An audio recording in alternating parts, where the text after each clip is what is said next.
Assalamualaikum warahmatullahi wabarakatuh. Untuk pelajaran IPA hari ini, kita akan bahas tentang penggolongan materi. Pada bab penggolongan materi, ada 3 subbab yang akan dibahas. Yang pertama yaitu sifat-sifat zat tunggal, ada sifat-sifat campuran, dan yang terakhir adalah penggolongan materi berdasarkan komponen penyusunnya. Untuk hari ini yang akan kita bahas hanya pada sifat-sifat zat tunggal. Zat tunggal pengertiannya adalah materi yang seluruh bagiannya mempunyai susunan dan komposisi yang tetap. Contohnya ada garam, gula, dan besi. Zat tunggal terbagi menjadi 2 macam. Yang pertama unsur dan yang kedua ada senyawa. Mari kita mulai bahas satu persatu. Unsur merupakan zat tunggal yang hanya mengandung satu jenis atom saja. Jadi bukan satu atom, tapi satu jenis atom saja. Wujudnya bisa berupa gas, padat, dan cair. Unsur merupakan zat tunggal yang tidak dapat diuraikan menjadi zat lain dengan reaksi kimia. Contohnya, emas dan perak. Nah, supaya lebih paham, kita analogikan dengan dinding bata. Nah, kita lihat di situ batanya itu satu jenis ya, tidak ada yang nyempil bata ringan, tidak ada yang nyempil genteng di situ, tapi semuanya sama bata merah. Nah, temboknya itu kita ibaratkan sebagai dinding, sedangkan bata-batanya diibaratkan sebagai atom. Nah, seperti itu gambaran dari unsur. Dia bukan terdiri dari satu atom, tapi hanya satu jenis atom saja. Nah, untuk penggolongan unsur ada 2 macam. Yang pertama berdasarkan sifat fisiknya, melihat warnanya, berat jenisnya, titik didihnya, dan titik bekunya.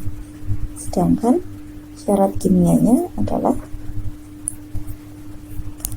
bereaktifan dengan unsur atau zat lain. Ketika unsur yang kita bawa itu ternyata bereaksi ketika dicampurkan dengan zat lain, atau bereaksi ketika dicampurkan dengan air, dan lain sebagainya. Nah, itu juga sebagai dasar untuk menggolongkan unsur. Unsur dibagi menjadi 3. Yang pertama logam, non-logam, dan semi-logam.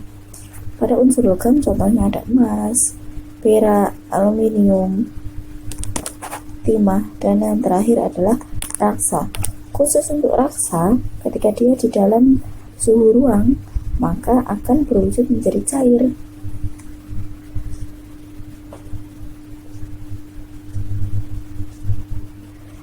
Kita akan melihat sifat dan kegunaan dari unsur-unsur logam. Yang pertama ada emas, sifatnya mengkilap, mudah dibentuk, dan tidak mudah berkarat. Sedangkan kegunaannya, biasanya emas-emas ini digunakan untuk perhiasan. Lalu ada aluminium, timah, besi, dan merkuri. Di situ sudah tertuliskan sifat dan kegunaan masing-masing.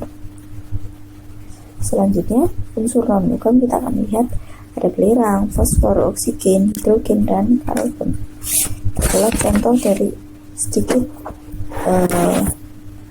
unsur non-logam.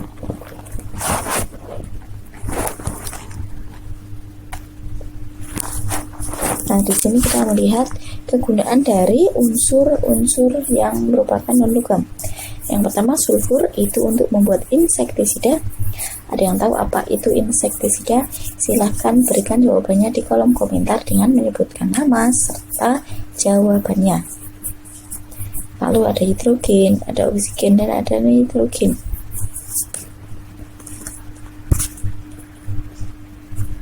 Nah, di sini supaya lebih jelas dituliskan perbedaan unsur logam dan non-logamnya. Yang pertama yaitu logam merupakan pengantar listrik yang baik, sedangkan non-logam kebalikannya, dia merupakan pengantar panas dan listrik yang buruk. Pada logam fisiknya berbentuk mengkilap, sedangkan non-logam fisiknya berbentuk tidak mengkilap. Logam itu dapat ditempa dan direnggangkan, sedangkan non-logam biasanya pecah jika ditempa dan tidak dapat direnggangkan. Kemudian yang keempat, pada suhu kamar umumnya berwujud padat kecuali air raksa. Sedangkan non-logam pada suhu kamar umumnya berwujud cair dan gas, tetapi ada juga yang berwujud padat. Nah, pada unsur logam, dia memiliki titik leleh dan titik didih yang tinggi.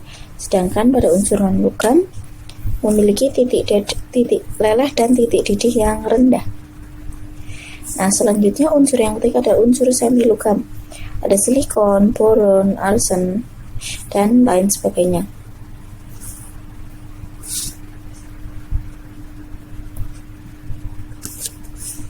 Nah, selanjutnya kita akan bahas tentang senyawa. Senyawa adalah dua atau lebih unsur yang berbeda bergabung secara kimia dengan perbandingan tertentu.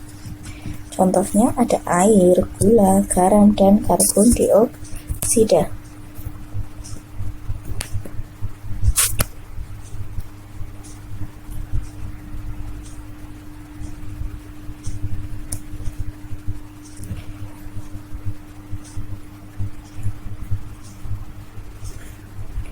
Nah, untuk materi hari ini kita cukupkan sampai di sini saja.